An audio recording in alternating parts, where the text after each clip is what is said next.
Bienvenue dans L'Œil Écoute, le podcast indépendant qui analyse notre rapport à l'image photographique et l'évolution du médium à l'heure de la suprématie du numérique et du digital.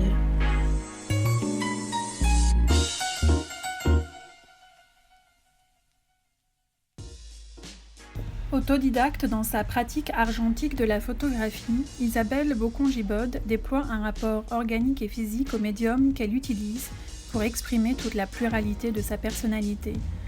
Elle se livre ici avec beaucoup de sincérité au moment d'évoquer son parcours et la manière dont elle a créé sa série Structure, aujourd'hui agencée sous la forme d'un livre du même nom, qui rassemble 33 portraits de famille, introduit par un très beau texte de Daniel Mandelson, l'auteur notamment des Disparus. Avec ce travail, l'artiste s'inscrit dans la grande tradition de l'art du portrait, né dans la foulée du médium lui-même. Entreprise audacieuse que de renouveler le genre. Réflexion sur la filiation, sur les origines, sur la place de chacun en tant que maillon d'une chaîne ou en tant que point d'une tapisserie. Ce travail s'éloigne d'une volonté documentaire pour s'attacher à la révélation formelle de ce qui se trame derrière l'objet famille. Fascinée par l'œuvre du photographe américain Mike Disfarmer, Isabelle Bocon-Gibod s'est également inspirée de la construction des images des époux Becher pour imaginer son dispositif de prise de vue, où le sujet est volontairement photographié sans sourire, laissant au visage la possibilité d'une grande expressivité. Rendre visibles des liens de parenté, c'est tout l'objet du procédé qu'elle a choisi. Révéler l'invisible mystère de ces systèmes, mettre à nu ce que nous sommes, être unique mais connecté aux autres, c'est ce qu'a réussi à faire Isabelle Bocon-Gibod par le biais de la photographie. Écoutons-la.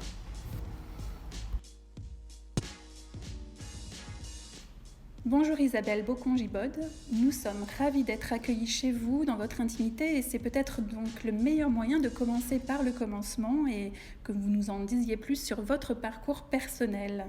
Alors, si on commence par le début, je suis née à Paris il y a 52 ans et quelques et à partir de l'adolescence, j'ai commencé à, je crois, formuler certaines choses pas très articulées de manière plastique, visuelle. Et j'ai néanmoins fait des études classiques, des classes préparatoires, une école d'ingénieur, et j'ai eu ensuite un parcours dans l'industrie du papier et de l'emballage en carton ondulé, tout en continuant à entretenir une pratique manuelle à base de matériaux et c'était à l'époque en fait des collages, des assemblages et puis un peu des installations par la suite, assez inspiré d'ailleurs par les matériaux auxquels j'étais auxquels j'étais confrontée dans mon travail. Et assez stimulé aussi par l'univers de l'usine. Donc en fait, il y avait paradoxalement une espèce de cohérence entre ce parcours qui de loin semble peu poétique et en fait dont j'ai trouvé qu'il m'amenait à des univers très chargés sensoriellement, très riches humainement et plein de poésie en réalité. Voilà. Quand j'ai atteint la trentaine, j'ai souffert du manque de maîtrise d'une discipline plastique.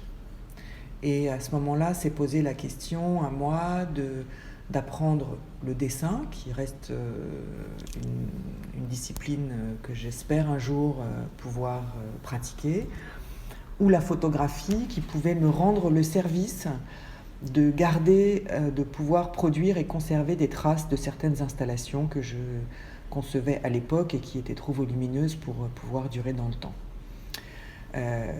Des contraintes professionnelles par ailleurs m'ont conduite à opter pour la photographie et je me suis équipée d'un appareil moyen format à l'époque que j'ai trouvé d'occasion. J'habitais à Manchester, oui, parce que j'ai quitté la France à la fin de mes études et j'ai vécu loin pendant longtemps.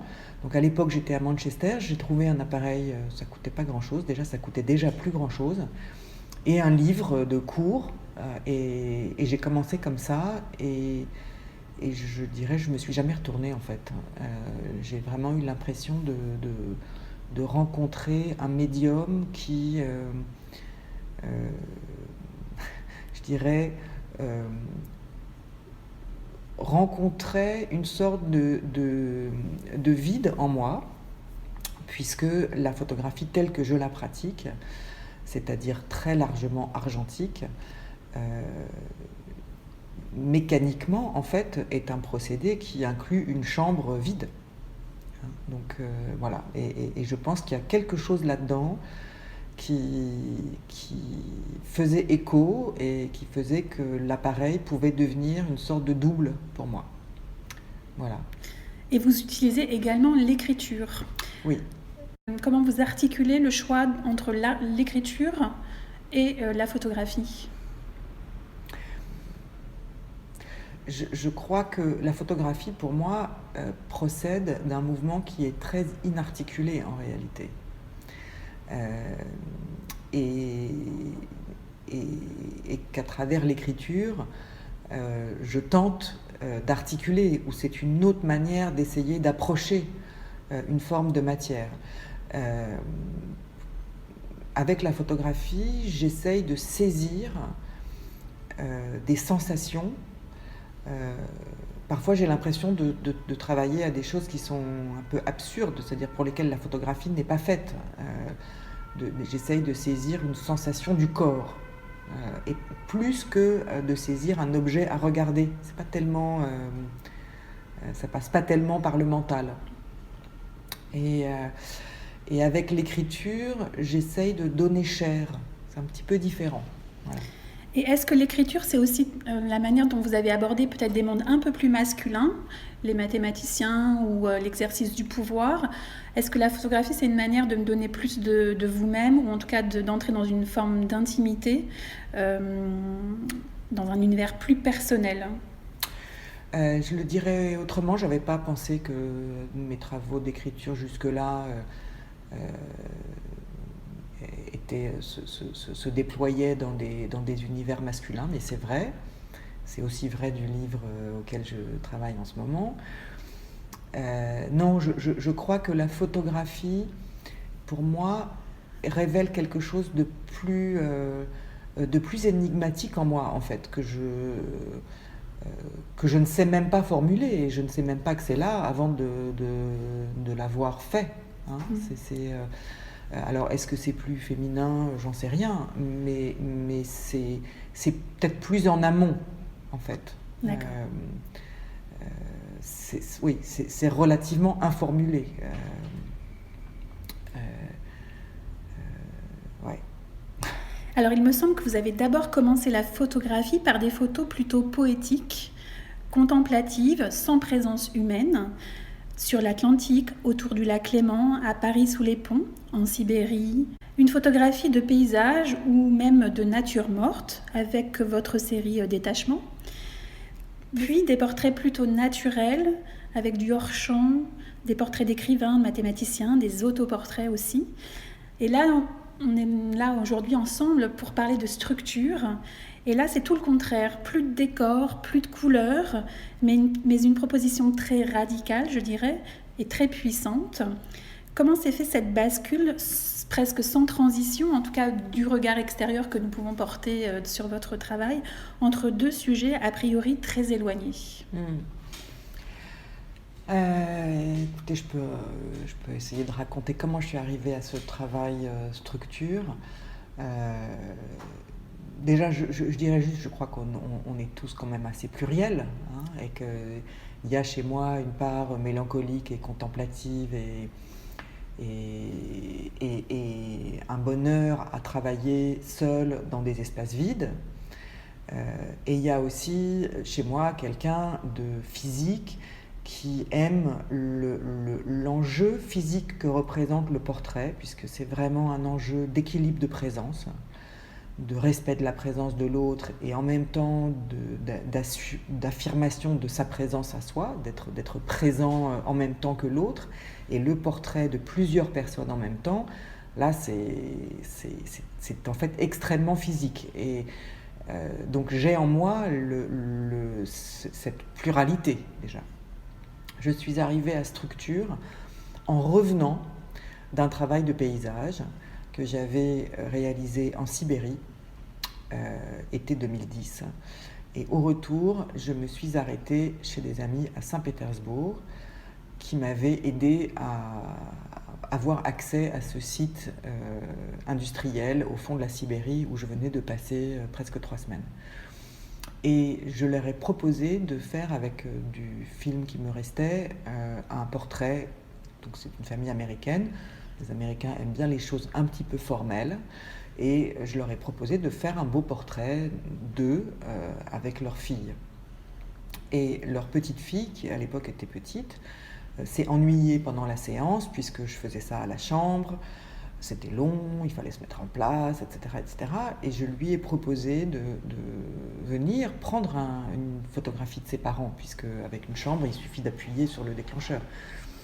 Et quand elle s'est approchée de moi et qu'elle elle s'est mise devant moi à la place de la personne qui va appuyer sur le déclencheur, j'ai vu, donc elle n'était pas derrière l'appareil, elle était devant moi à côté de l'appareil, et j'ai vu le regard de ses parents se porter sur elle, et j'ai vu ce regard d'amour absolument à couper au couteau. Ce miel, vraiment, qui m'a fascinée, et je me suis dit, mais c'est ça que je veux saisir.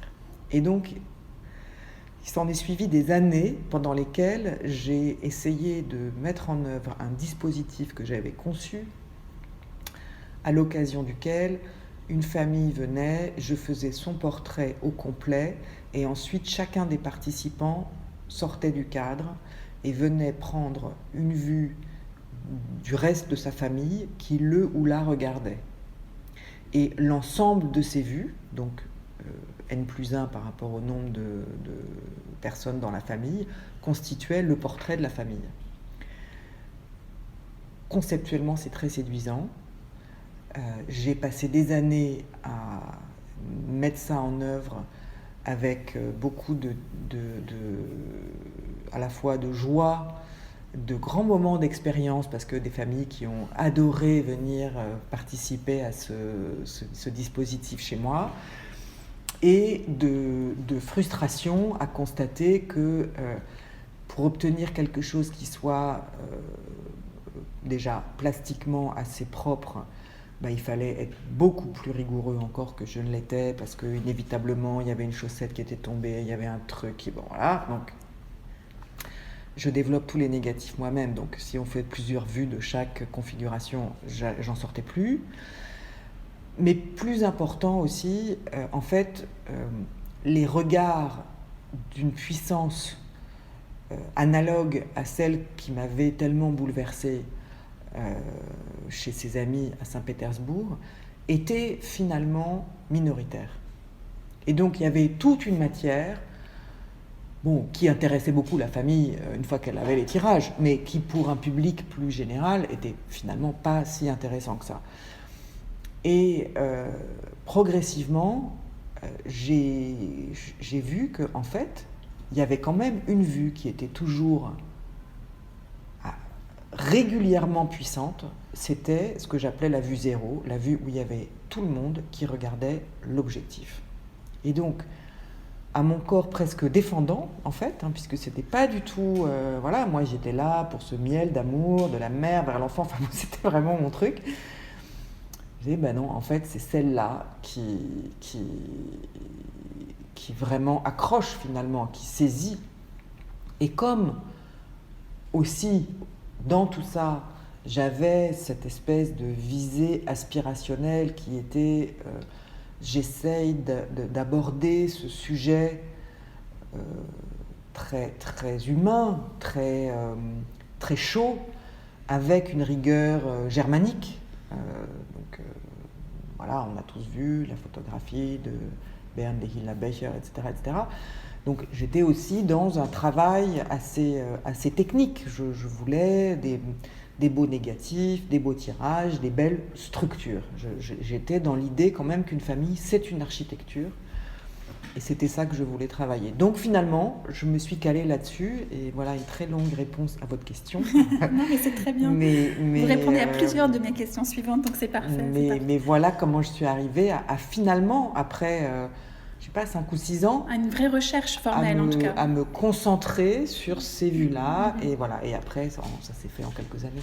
Et alors, comment se passaient concrètement les prises de vue ? Est-ce que vous connaissiez les familles qui venaient participer à ce projet ? Est-ce que c'était le bouche à oreille ?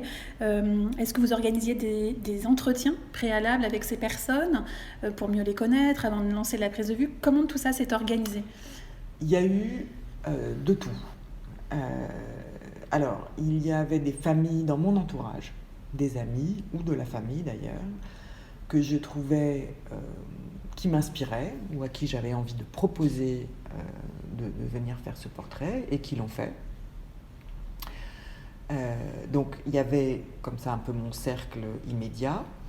Ensuite, il y a eu des familles qui, à partir de ce cercle immédiat, il y a des personnes qui ont dit « Ah, mais est-ce que ça t'intéresse que... » Parce que nous, ça nous a beaucoup plu. « Est-ce que ça t'intéresse qu'on te propose X ou Y ou Z ?» Avec plaisir. Donc, des personnes que je ne connaissais pas du tout. Parfois que j'ai rencontrées avant. Parfois que j'ai rencontrées le jour de la séance.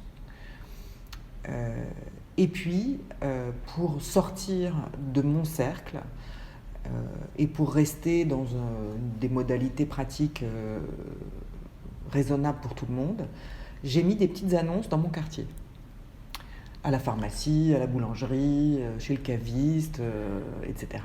Et des personnes ont répondu. Et des personnes ont répondu qui donc sont venues, qui ne me connaissaient absolument pas, et qui, elles, m'ont ensuite recommandé. Donc il y a eu un espèce de ricochet. J'ai eu plus de ricochets en réalité à partir de personnes qui sont venues en répondant à une petite annonce que j'avais mise à la boulangerie, que j'en ai eu de mon cercle personnel. Et je ne faisais pas d'entretien, c'est-à-dire il n'y a aucune intention psychologisante dans la façon dont j'ai composé ces familles, puisqu'à chaque fois, c'est moi qui ai composé l'architecture. Ils ne sont pas acteurs de cette composition, c'est vous qui leur donnez la place qu'ils ont sur l'image. C'est moi qui leur donne la place qu'ils ont. Parfois, certains ont eu un geste spontané que j'ai trouvé intéressant et que j'ai choisi de conserver. Une jambe en diagonale, des bras croisés, voilà, quelque chose qui est... Il n'y a pas des bras croisés parce que j'ai demandé qu'on croise les bras, voilà, par exemple. En revanche, j'ai demandé qu'on se tienne droit, j'ai demandé qu'on ait les pieds... enfin voilà, ça c'est moi qui ai demandé. Voilà, j'ai cherché... En fait, j'ai cherché des compositions qui laissent le plus de place possible au visage. On est dans un moment où je demande une forme de calme, de concentration et voilà, chacun se pose, on parle finalement assez peu. Je ne donne pas d'indication, je ne donne aucune indication d'expression, aucune, absolument aucune, à part je demande qu'on ne sourit pas, puisque je ne vois pas pourquoi on sourirait à un objectif. Donc je m'intéresse, j'aime le sourire adressé à une personne, mais le sourire à un objectif me paraît être un habillage factice et un masque en réalité. Donc je propose de tomber le masque, voilà. Mais c'est tout. Et je propose, quelque part j'ai envie de dire, la façon dont j'ai travaillé ces compositions, je pense que j'ai proposé qu'on se calme en fait. Donc on est là, tranquille. Et d'ailleurs, c'est important d'être tranquille parce que parfois, la lumière était limite et je devais poser pour parfois un petit quart de seconde quand même. Donc voilà, il valait mieux. On n'est pas là, éviter les flous. Voilà, exactement. Donc je crois que chacun, en fait, a le temps de rentrer en lui-même et de se déposer et de prendre toute la... Enfin voilà,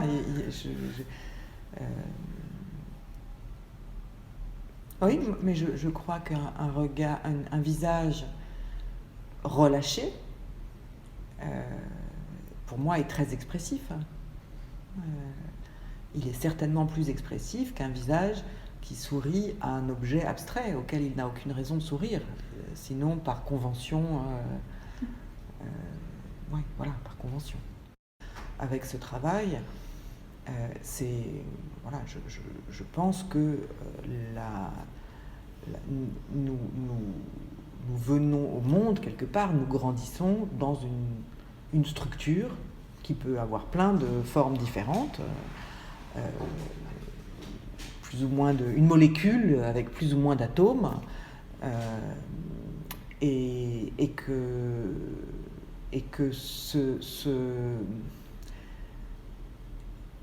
ça a son importance, voilà. Ou en tout cas, pour moi, cette structure dans laquelle j'ai grandi a eu une grande importance.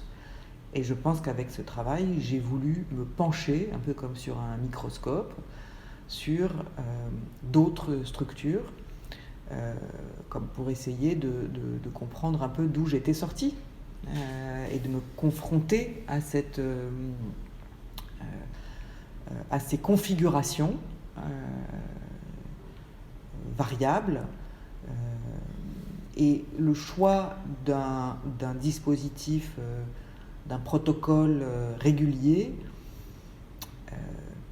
je crois qu'il est celui, pour moi, il était celui de la lisibilité, de l'épure, de la rigueur, et surtout de ne pas rentrer dans le documentaire.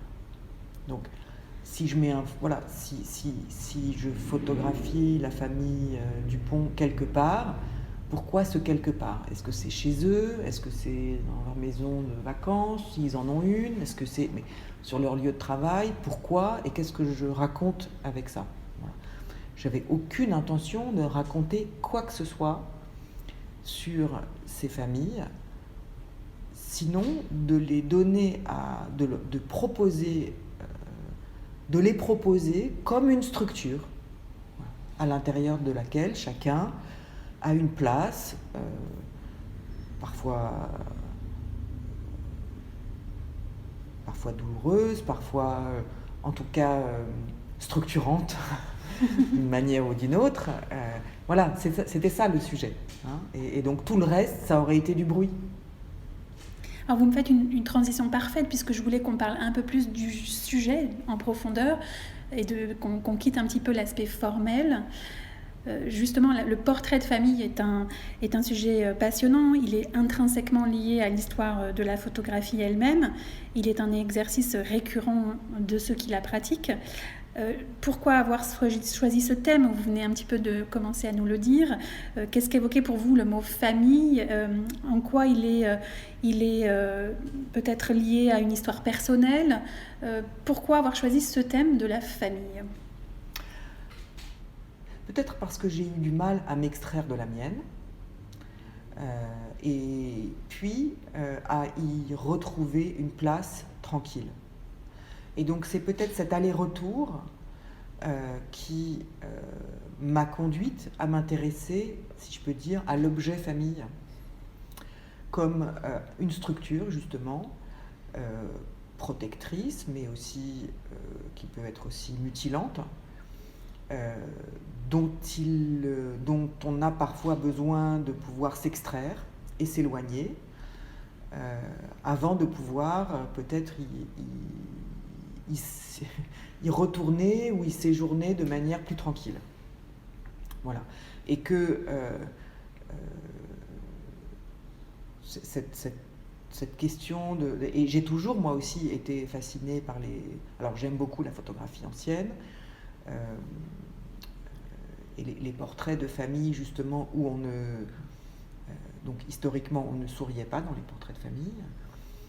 Moi j'ai été fascinée par les portraits d'un photographe américain des années 30 et 40 qui s'appelle Mike Disfarmer, qui était le photographe d'une petite ville de l'Arkansas, et qui a produit une œuvre à force de photographier tous les habitants de sa ville qui venaient pour telle ou telle occasion se faire photographier dans son studio, absolument bouleversante, de rigueur,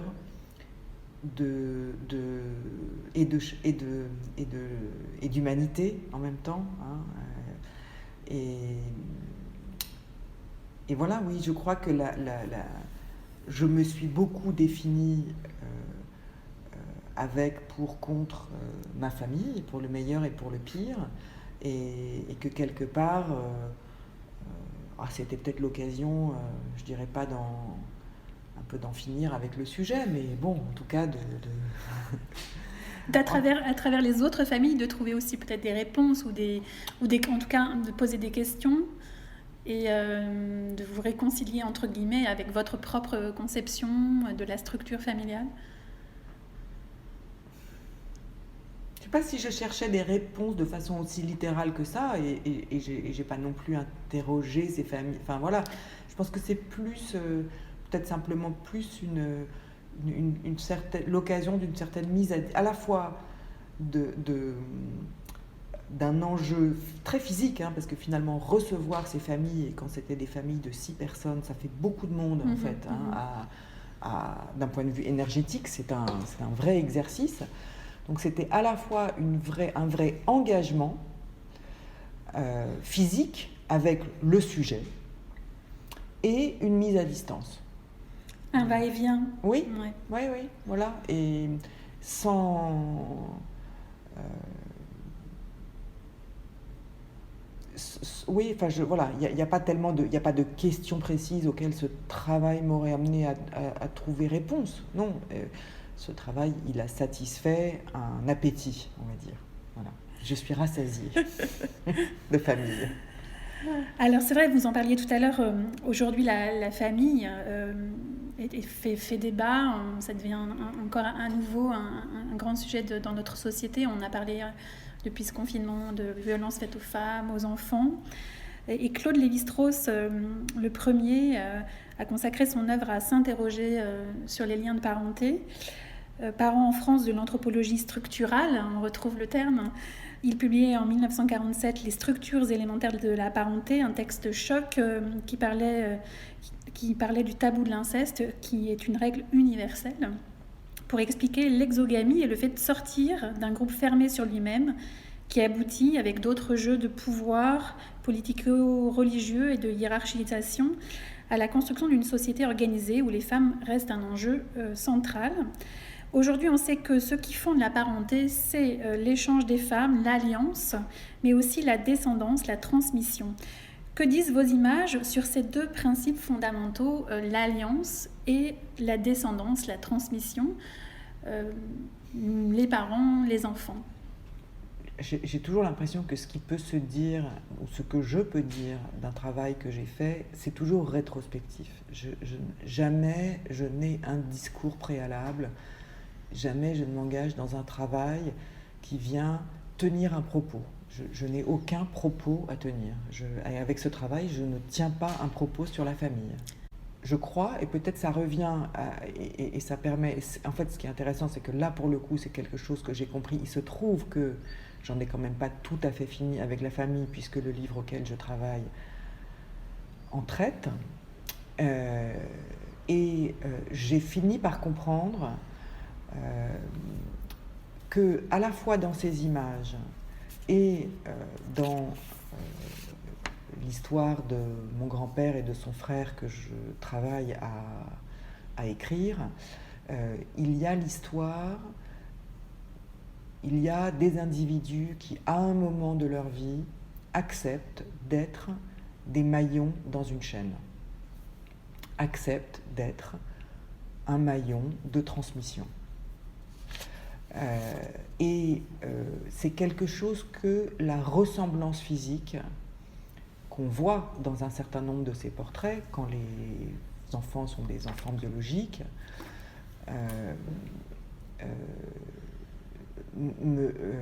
à quoi ça me fait, je trouve qu'on a, je fais partie, je crois, de ces individus qui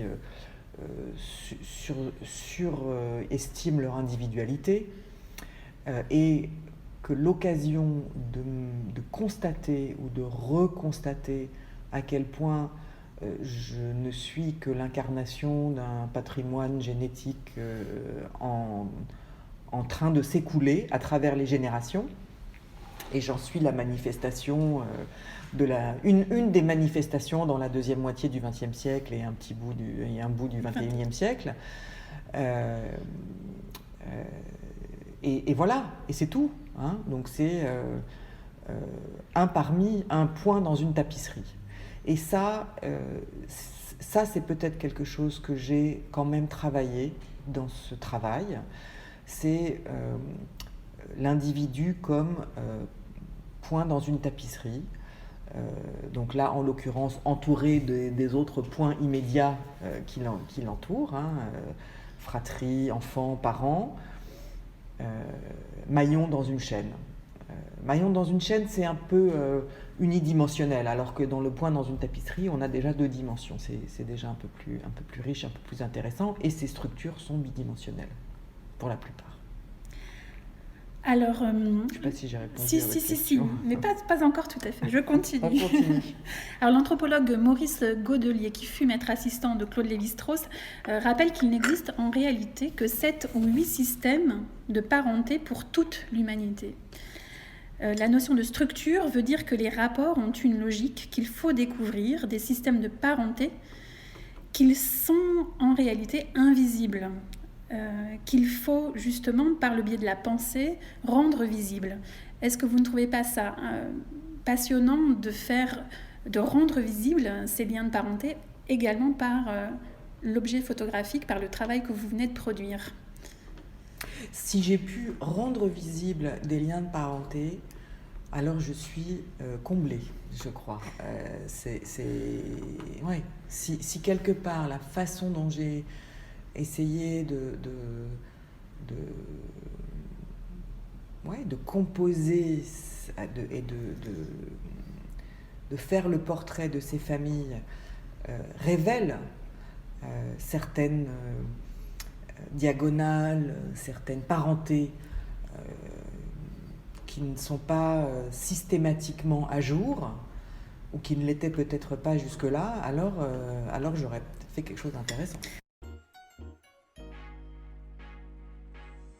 J'ai constaté qu'en hébreu, le mot famille vient d'un autre mot qui veut dire mettre à nu, être mis à nu. Est-ce qu'il n'y a pas aussi dans ses origines hébraïques, et je pense en cela à l'auteur que vous avez choisi pour rédiger l'introduction, est-ce qu'il n'y a pas aussi à nouveau un autre sens qui est de l'ordre de mettre à nu, rendre visible, qui est aussi le propre de la photographie, puisqu'on invente une image, une image qui était sur une surface sensible, par le procédé technique, devient visible.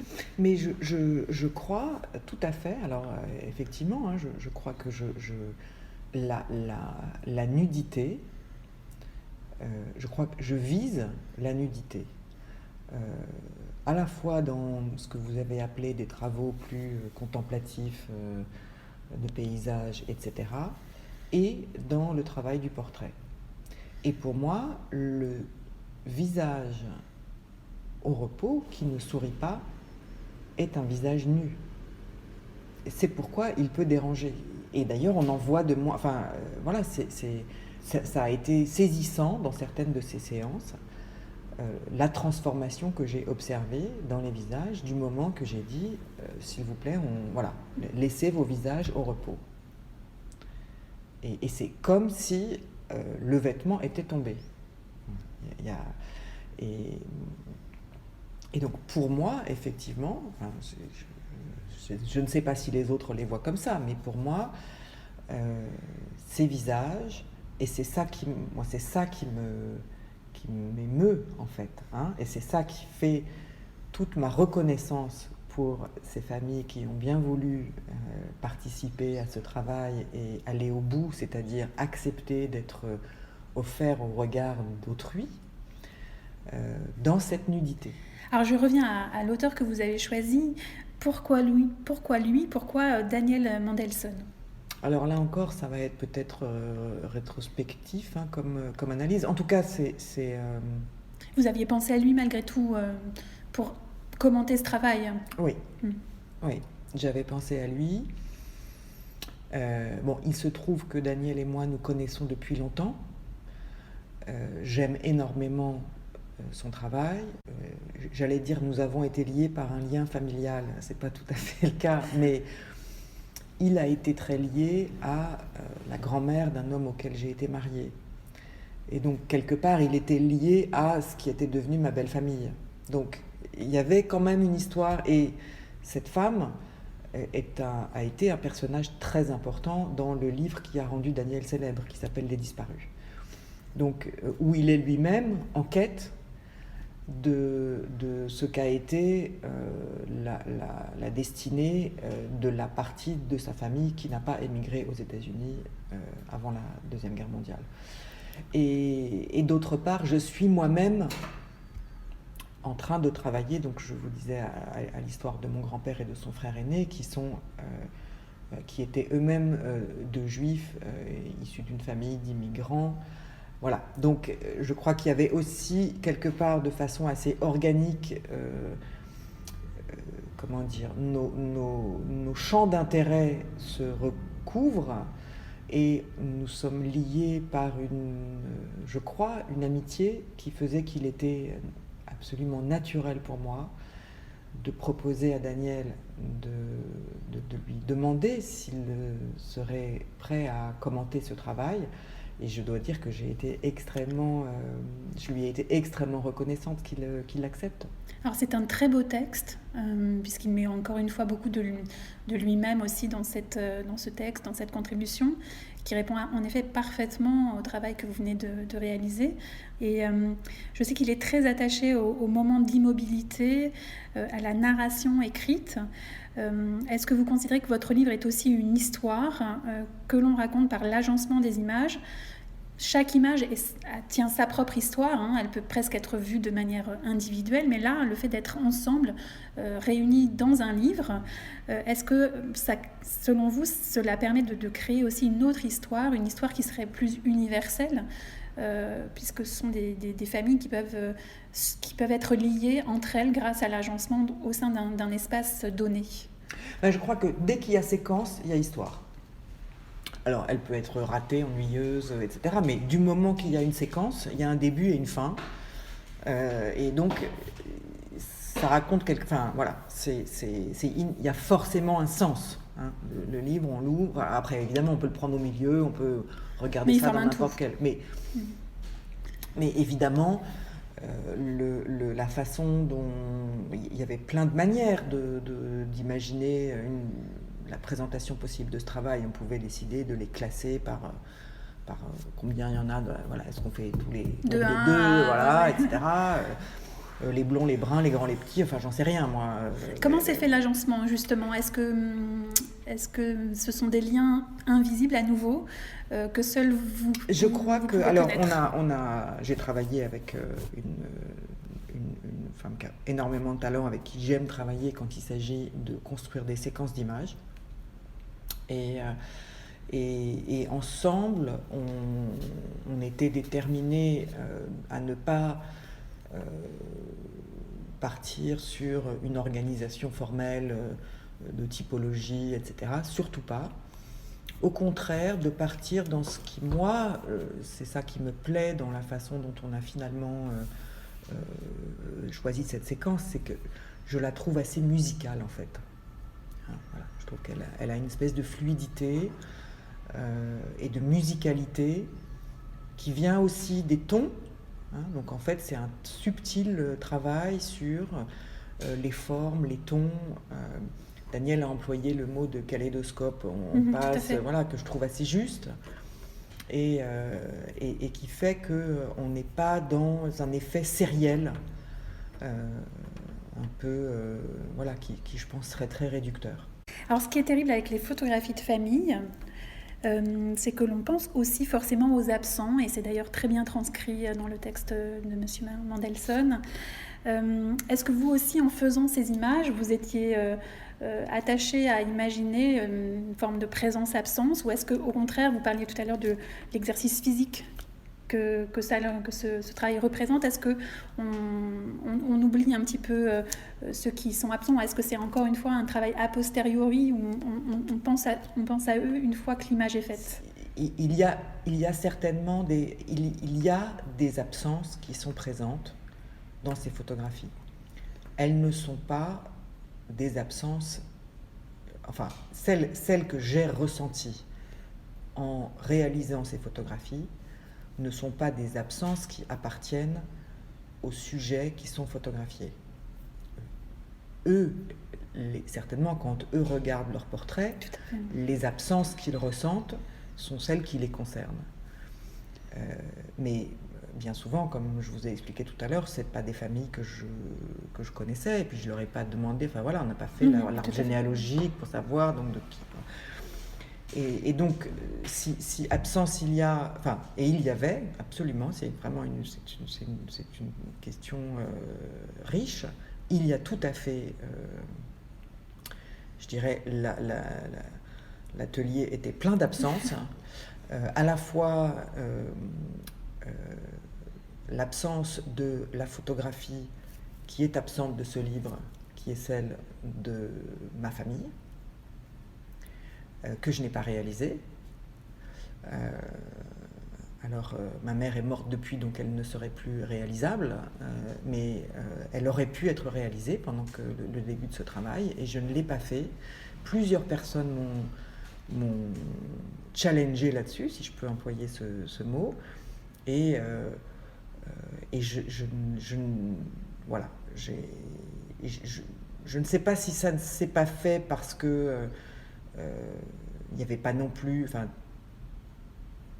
je pense qu'il y a eu un espèce de blocage un peu, enfin, c'est ce que je ressens aujourd'hui. Je pense qu'il y avait quelque chose d'assez collectivement, voilà, ça on n'allait pas le faire nous, voilà. Peut-être que je suis complètement à côté de la plaque, mais en tout cas il y a cette absence-là. Et ensuite, il y a l'absence de la famille que je n'ai pas fondée, qui est là aussi, et des enfants que je n'ai pas eus. Et voilà, donc je crois qu'il y a ces deux miroirs vides, si je peux dire. Et qu'en plongeant mon regard dans le miroir que me tendaient ces familles, j'interrogeais aussi ces absences-là, ou ces photographies-là qui n'existent pas. Alors, je termine souvent les entretiens par une question sur la place du livre et le rapport du livre et de la photographie. Pourquoi avoir choisi le livre pour cette série précisément? Vous avez commencé à en parler tout à l'heure, mais quel est votre rapport au livre, et particulièrement au livre de photographie? Alors, j'aime regarder la peinture et la photographie dans les livres. J'ai découvert ça en vivant dans des provinces reculées aux États-Unis, loin de musées, et j'ai découvert que je prenais un très grand plaisir, d'une façon un peu anachronique, un peu à l'ancienne, à plonger dans telle ou telle œuvre à travers des reproductions, parfois de qualité médiocre. Et de même regarder dans quel musée était-elle, et de me réjouir de l'occasion, dans 18 mois, d'aller à Édimbourg voir telle toile de je ne sais qui, etc.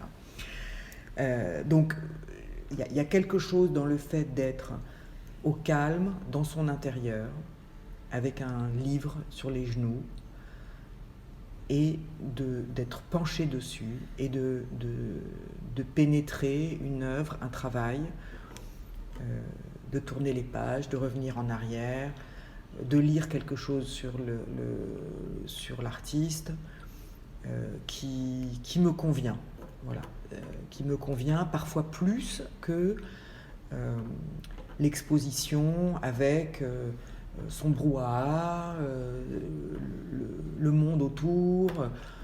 Il faut lire les machins au mur qui sont franchement pas toujours super captivants. Bon. Et puis, le livre est un objet. C'est un objet qui qui ensuite a sa propre vie, en fait. Voilà. Et j'aime ça. C'est un objet qu'on lâche dans la nature. Et puis voilà. Qu'on peut partager, offrir. Qu'on peut partager, offrir, qui a sa matérialité propre, son individualité, qui permet de rassembler la cohérence d'un travail, qu'une exposition ne peut rassembler que de façon éphémère. Et quand un travail a suffisamment de densité et de cohérence pour le justifier, ça m'arrive pas souvent, je trouve que c'est intéressant. Voilà. Et puis c'était aussi, en l'occurrence, une manière je crois, de rendre hommage à ces familles et de rendre hommage aussi d'ailleurs, si je peux, c'est même pas une question d'hommage, mais enfin d'honorer d'une certaine manière ces 2 photographies absentes dont je vous ai parlé. Alors je vous propose de terminer avec les mots de Daniel Mendelssohn qui nous disait le monde est peut-être plus structuré que nous ne le croyons. Merci beaucoup Isabelle et à très vite.